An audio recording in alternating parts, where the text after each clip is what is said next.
বন্ধুরা, এটি আমার ছাদ বাগানের একটি পিনাট বাটারের গাছ। এটি একটি এক্সোটিক প্লান্ট এবং দারুণ একটা ফলের গাছ।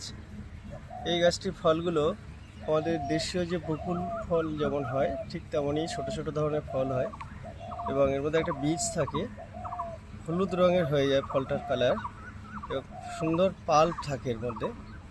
দারুণ খেতে একটা ফল। এই গাছটিতে প্রচুর ফুল এসছে এবার।